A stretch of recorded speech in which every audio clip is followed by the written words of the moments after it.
Za danes je sklicana izredna seja skupščine Ljubljana Šiška. No, prvič moral popraviti, da mi termina izredne nimamo, zato smo morali napisati redna, čeprav po vsebini pa je izredna. Gre pa za to, da bi občinska skupščina dala pobudo za ustavno pritožbo, zaradi tega, ker Državni zbor ni omogočil referendumskega območja občini Šentvid in občini Šmartno.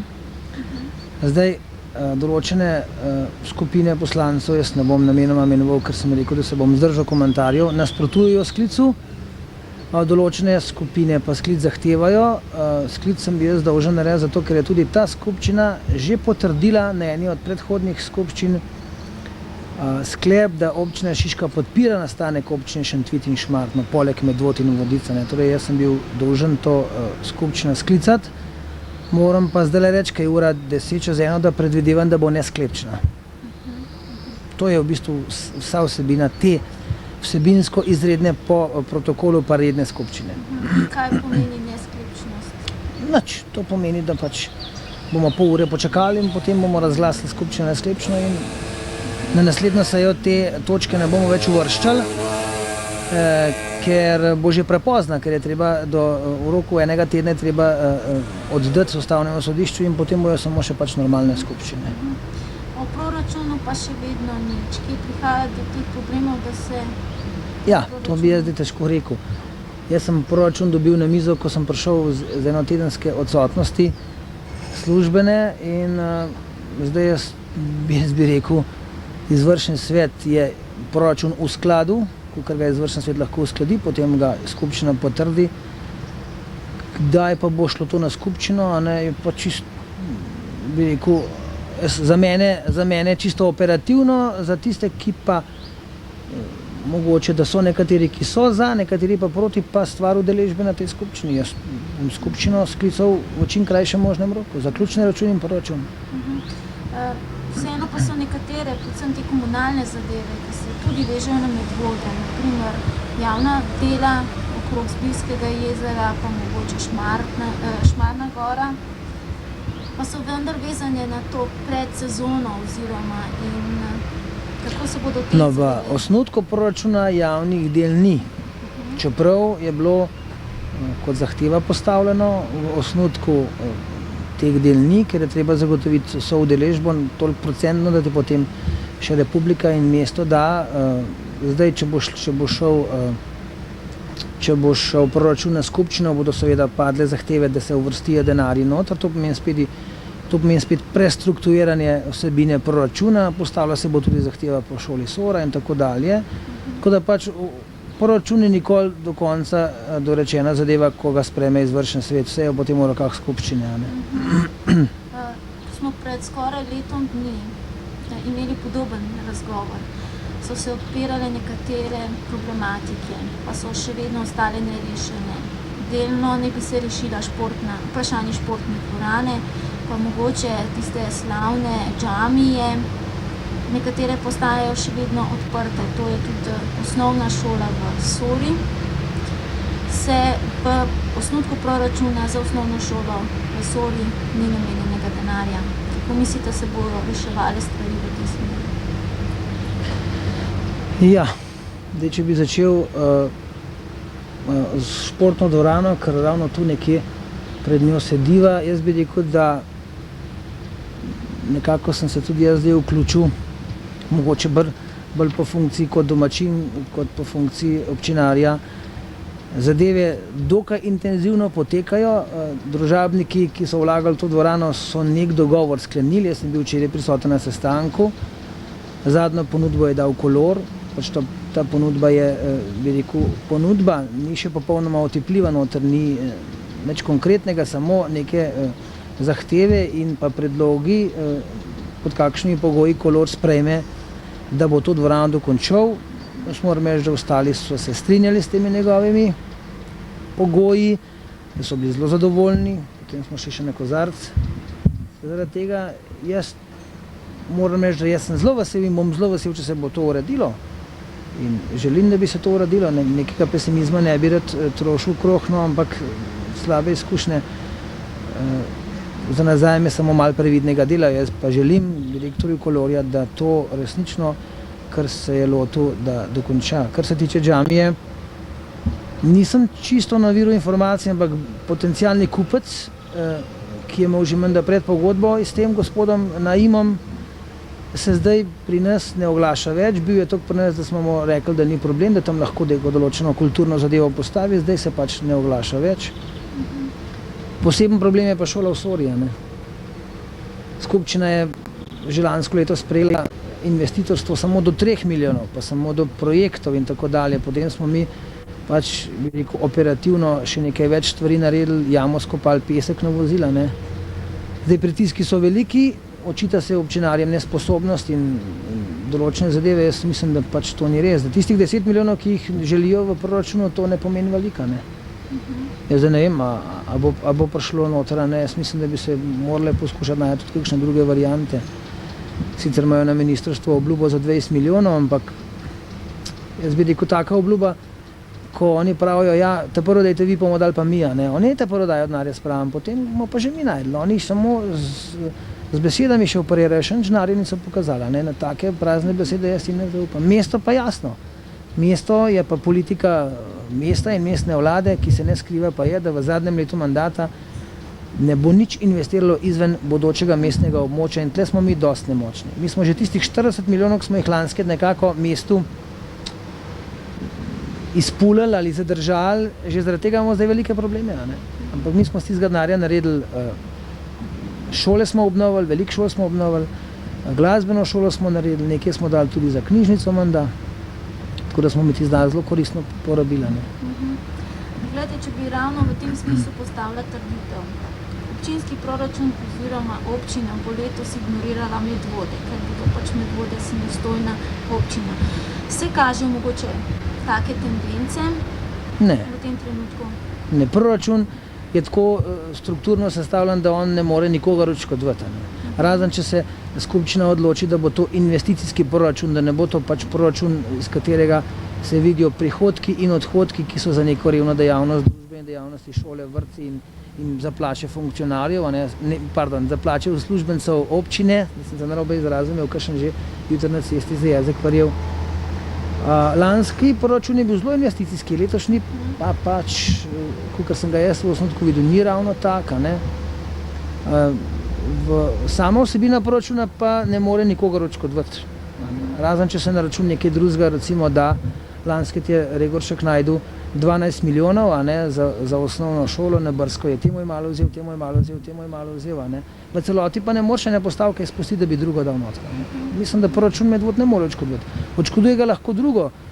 Recimo to, da se še vedno v Ljubljani ne pobira nadomestilo za uporabo stavbnega zemljišča. Ljudje so sicer veseli, ker ne plačujejo prispevka, mi rečemo po domače prispevek za mestno zemljišče. Tam je gro denarja, ki pa bo, če ga ne bo, v mnogo čem odškodoval še tisto, kar želimo. Zdaj, ko sem tle na teritoriju Medvod, pa me šiškari ne bodo dol slišali, ker smo še imeli namen zgraditi, ne vem, če nam bo uspelo, če te točke ne bo.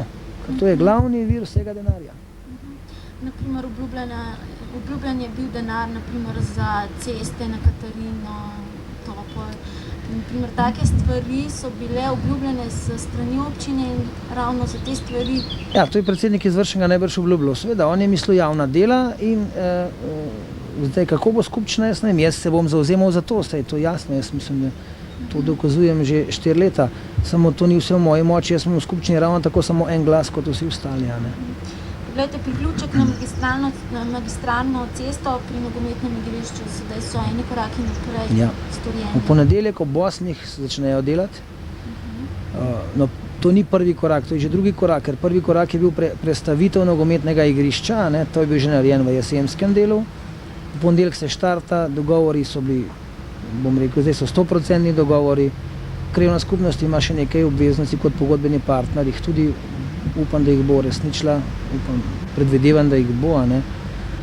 Torej, zdaj problem bo s to rampo samo v tem, da upravljalec mostu ne želi in ne bo več preko novega mostu spodnega, Korlovega, ali kako ga že imenuje Medvoščine, pustil več tovornega in prometa avtobusnega, ne.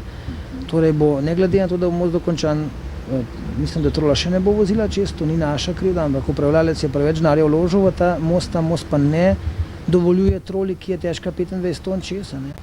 Zato bo ta rampa pospešeno izgrajevana, da bo potem možnost, da bo trola zopet prišla do blokov. Se pravi, po desni rampi dol, po novi rampi gor. Celotna problematika magistralne ceste skozi Medvode je v tem trenutku... No, to je pa najhujši problem Medvod. Magistralna cesta M1, ki je druga najbolj prometna cesta v Sloveniji, samo iz Trzina do Ljubljane je še večja. Samo podatek, da gre skozi Medvode 20 tisoč vozil, od tega se jih na Jeprci za Škofjo Loko po meritvah odstavi 6, se pravi, da gre 14 tisoč v Kranj, po avtocesti potuje pa 6 tisoč vozil na dan, se pravi, da je ta cesta popolnoma neuporabna in ta trend prometa še narašča. In ker mi že 4 leta prosimo ministrstvo in republiško upravo, da naj to uredi, smo ravno pred 1 uro sem prišel s sestanka, a ne, in jaz sem zagrozil ministrstvu z zaporo ceste. Sicer so zdaj obljubili, da bo v roku 1 meseca saj na papirju urejeno, kaj se bo letos naredilo. Če pa tega ne bo, zdaj izkoriščam to priliko in pozivam vse Medvoščane, ki trpijo, ko prehajajo preko te ceste, a ne. Tako bo ta poziv prišel, da se bodo 100% udeležili in popolnoma zablokirali to magistralno cesto, ker samo na ta način bomo dosegli, pač občina je tle dosti nemočna, samo z bojkotom bomo dosegli, da se uredijo križišča. Križišče pri Kolorju, križišče pri Bojtu in saj začetek križišča na Klancu, ki pa je po oceni vredno 170 milijonov, to je skoraj 2,5 milijona mark, torej veste, za kakšne zneske gre in jaz upam, da se mi bodo ljudje pridružili, jaz bom sigurno stal med prvimi na barikadi.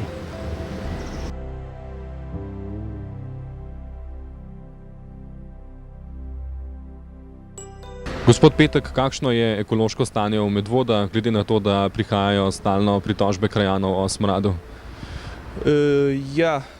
Najprej poudariti, da krajevna skupnost s svojimi organi, to je z ekološko komisijo, stalno spremlja problematiko na področju Medvod. In zdaj v zadnjem času je posebej treba izpostaviti problem Donita, namreč dobivamo stalne pritožbe zaradi smradu. Zdaj ta smrad je posledica njihovega tehnološkega procesa in poudaril bi, da ga z majhnimi finančnimi sredstvi ni mogoče rešiti, ne. V bistvu bolj kar tukaj moti je ignoranca vodstvenih organov, ki nekako nočejo sodelovati, nočejo dajati informacij o stanju. Po čem konkretno pa se krajani pritožujejo? Najbolj zaznaven smrad po fenolu v njegovih produktih, v zadnjem času pa tudi po metanolu. Zdaj, poudaril bi samo to, da so to tudi nevarne snovi, ne. Kako pa mislite ukrepati v prihodnje? Zdaj, prvi ukrep jutri pride na obisk republiška inšpektorica, ki bo potem po ogledu stanja se tudi oglasila na krajevni skupnosti, kjer se bo z nami oziroma z organi krajevne skupnosti pogovorila o mogočem ukrepanju, ne.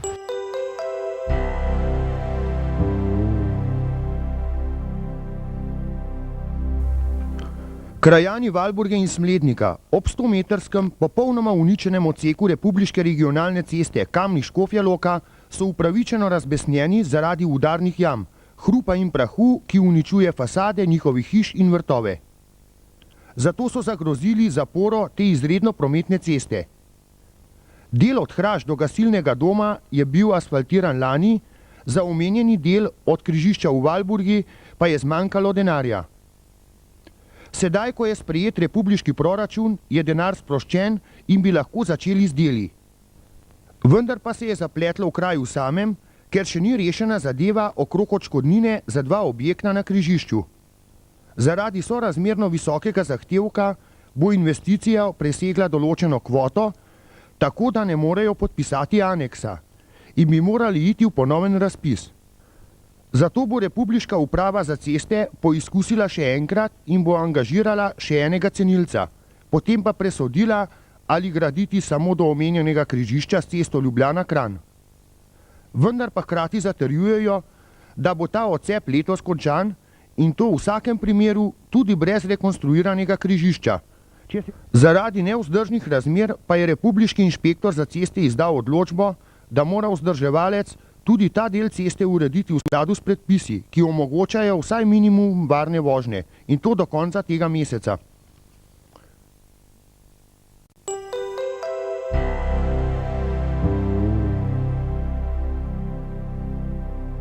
Gospod Robas, prejšnji teden smo predstavili projekt gledališča v naravi pod Turancem. Kakšne so sedaj novosti? No, jaz lahko povem, da ta skupina, ki se je to gledališče v naravi pod Turancem zmislila za pravzaprav okolico Šmarne gore, za krajane, pridno dela, zbira sredstva, ureja okolico, srečuje se z določenimi problemi, kot so recimo, to je zeleno področje, mi se tega zavedamo in to upoštevamo, vendar se srečujemo s posamezniki, ki ne vejo točno, zakaj gre, nismo dosti te akcije predstavili, zato si pravzaprav želimo, da občani, krajani pod Šmarno goro zvedo, kaj mi pravzaprav nameravamo. Enostavno hočemo tukaj ta skupina, entuzijasti, posamezniki, ki smo se zbrali, kulturniki, pevci, planinci, lovci, domačinom predstaviti, pripraviti gledališko igro v naravi, Divji lovec, še prej je pa nek zbor petja pevcev iz okoliških krajev. To je pravzaprav vse. Rad bi povedal, da mi to okolico urejamo na osnovi dogovora z lastniki zemljišč oziroma zemljišča, z kmetom Bačnikom, pod Šmarno goro, s Kovačevim Vinkotom, gostilničarjem, tako da imamo pravzaprav vse urejeno. Seveda bomo pa za akcijo pridobili tudi vsa potrebna dovoljenja, soglasja in tako naprej. Vse, kar je potrebno za eno javno akcijo. Sicer pa se je med krajani pojavljala razne govorice, da boste tam gradili in ne vem kaj, kako je s tem? Ja, temu jaz tako v žargonu rečem, rekla, kazala. Jaz sem že rekel, da smo malo pozabili na informiranje javnosti. To najbrž s tem namenom, ker smo pač upali, da nam bo to uspelo, nismo bili pa čisto sigurno in smo rekli, bomo počakali s tem, vendar ti problemi, ki se pojavljajo, kažejo na to, da je prav, da to pravočasno ali pa že zdaj to povemo. Gre enostavno za to akcijo, kot sem že povedal, kar se zelenja tiče, moram pa reči to, da smo pravzaprav edini na področju Šmarne gore, kjer smo zdajle za potrebe oziroma po naročilu tega kmeta, lastnika, ki je bolan, močno bolan, očistili del tega področja.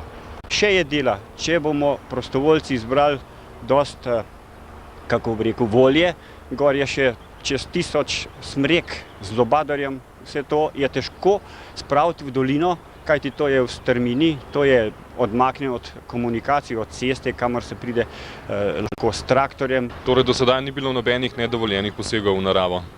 Ne, jaz še enkrat poudarjam, da smo pravzaprav edini, ki tam ne motimo posesti, imamo dovoljenja pismena od lastnika zemljišča, celo navdušenje, da mu to pospravimo. Jaz sem omenil, da je bolan, ne more sam in to smo naredili. Tako da okolje bo kvečjemu lepše, nič ne bo spremenjenega. Seveda bojijo se pa tam posamezniki, ki pravzaprav na Šmarno goro zahajajo, predvsem pa alpinisti, ki tam na Turencu trenirajo, vadijo in bi rekel lahko, da si domišljajo, da je to pravzaprav samo za njih. Jaz sem eden tistih in se zavedam, da je to pravzaprav za vse, ki živimo pod Šmarno goro, vsak po svoje, vsak si nekaj želi, alpinisti plezamo, kulturniki bomo tam, upam, skupaj spravili oziroma bodo, ali pa vsi skupaj v tej skupini bomo spravili tega divjega lovca skupaj, tako da bo za vsega nekaj. Sigurno bomo pa upoštevali in jih upoštevamo vse norme, če tako rečem, zelenih in vseh drugih, ki se prizadevajo za lepo okolje.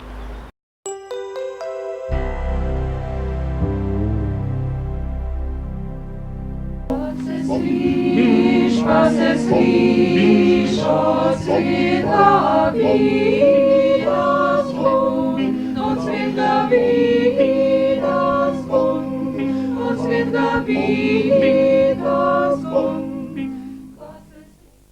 Gospod Mitja, že nekaj let se pevci Akademskega pevskega zbora srečujete tukaj na Belem. Kaj je vzrok tem vašim srečanjem?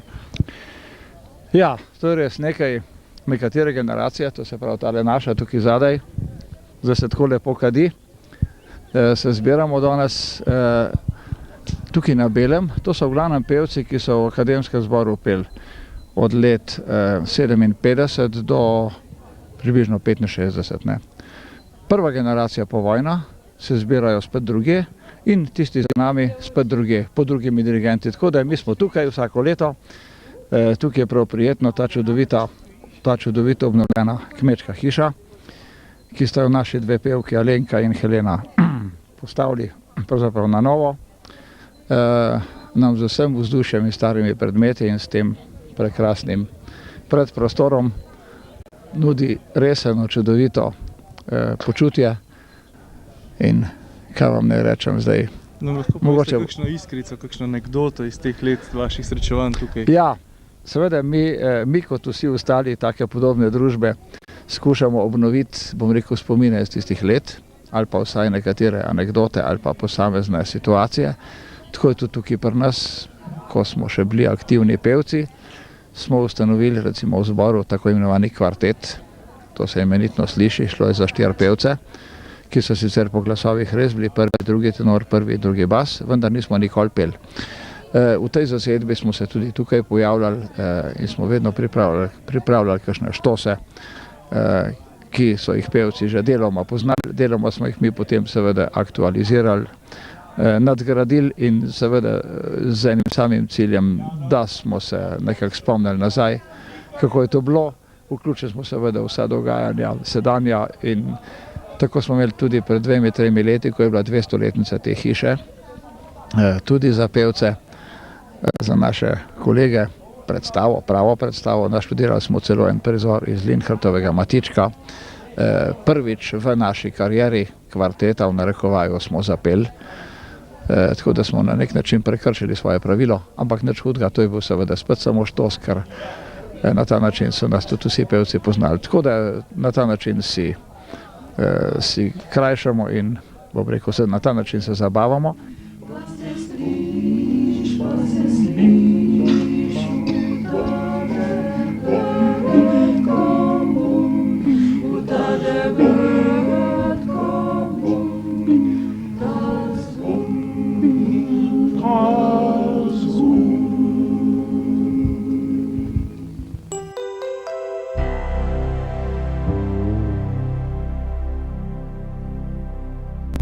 Če bo vse po sreči, bodo poslanci na torkovem zasedanju Šišenske skupščine sprejeli sklep o plovbi po Zbiljskem jezeru in ostalih vodah po naši občini. Vode bodo po tem odloku razdeljene na posamezne cone. V prvi A, ki obsega neposredno bližino Medvoške elektrarne, od opozorilne table do mostu na Verjah, bo prepovedano tako kopanje kot vožnja s kakršnimkoli plovilom. V ostalih 3 conah, od B do D, na jezeru, Savi in Sori pa je dovoljene kopanje, ni pa dovoljena vožnja z motornimi čolni. Vsi ostali čolni, tudi na baterijski pogon, razen športnih kanujev in kajakov, pa morajo biti registrirani in imeti oznako ZJ in številko. Izjeme veljajo le za službene vožnje policije, plovilo elektrarne, reševalce in plovilo ribiškega čuvaja. Vsa pristanišča za čolne morajo biti urejena, mesto priveza za čolne pa določi turistično društvo Zbilje. Za nespoštovanje pravil, tako tistih, ki skrbijo za varnost privezov in čolnarjenja, kot uporabnike čolnov, so predvidene denarne kazni od 6 do 60 tisoč dolarjev. Za konec pa še ta zanimivost. Prekršek je tudi vožnja pod vplivom alkohola ali mamil.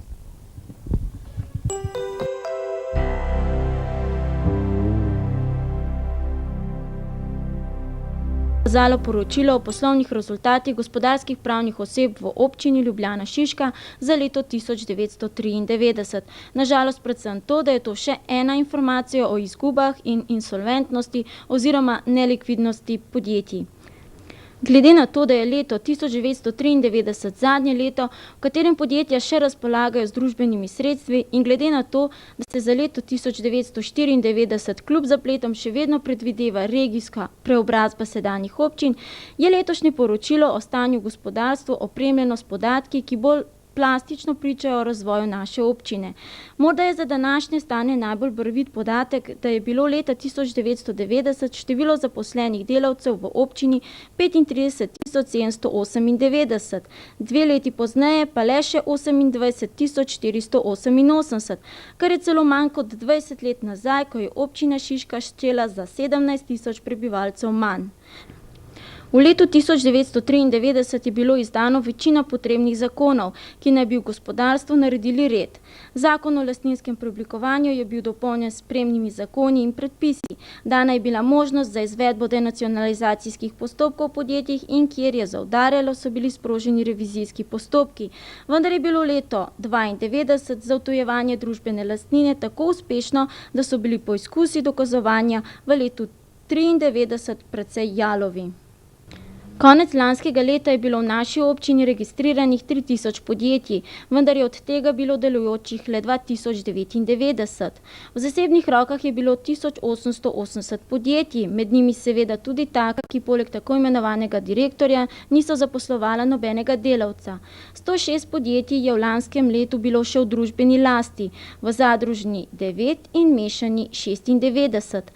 Morda bi medvoške delavce pri tej razporeditvi zmodilo predvsem to, da tukaj ni navedenega podatka o tem, koliko je bilo državnih podjetij, kajti državni lastnik Sklad za razvoj je lansko leto ves čas zatrjeval, da je zakon o lastninskem preoblikovanju namenjen lastninjenju družbene lastnine in da ta zakon ne velja za podjetja v lasti sklada. Torej smo imeli v Medvodah družbena podjetja v državni lasti. Kakorkoli že. Še vedno je največ delavcev zaposlenih v družbenih podjetjih, le 17% pa v privatnih. Delavci so povprečno dobivali $44,000 neto osebnih dohodkov, kar je za skoraj 60% več kot v letu 1992, pa vendar je to za 20% manj kot na primer delavci v občini Ljubljana center. Kakorkoli že, fizični obseg proizvodnje se je v zadnjih letih skoraj razpolovil. Gospodarstvo beleži zunanje trgovinski primanjkljaj, kar je seveda značilnost celotne Slovenije, in kakorkoli že obračamo stvari, je bil izkazan poslovni rezultat v naši občini negativen, kar pomeni, da je bila višina izgub višja od višine dosežene akumulacije.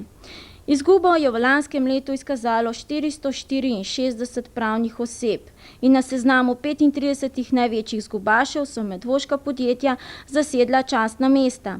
Tovarna Goričane je bila s $585 milijoni daleč na samem vrhu. Na seznam pa so seveda prišle tudi vse 3 Donitove hčere, ki so v lanskem letu bile še vedno v državni lasti. Seznama se ni izognila niti Tekstilna in ne Kolor, ki je v lanskem letu beležil izgubo $24 milijonov.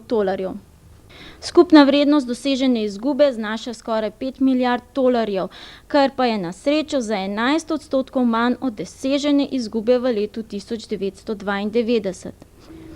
V letu 1993 je bilo mesečno povprečno blokiranih 163 podjetij. Podjetja so, kot je to že v navadi, odpirale vzporedne firme, preko katerih so prelivala in odlivala sredstva. Istočasno pa je bil žiroračun v osnovnem podjetju blokiran. Takšnemu početju se ni izognil niti državni lastnik, čeprav z drugačnimi obrazložitvami. V letu 1994 že velja novi zakon o prisilni poravnavi, stečaju ali likvidaciji, na osnovi katerega ne predlaga več stečajnega postopka služba družbenega knjigovodstva, predlagajo ga upniki, dolžniki ali odgovorni družbeniki. Bo potem več reda? Počakajmo do novega poročila o stanju v gospodarstvu, če ga bomo v takšni obliki še dočakali.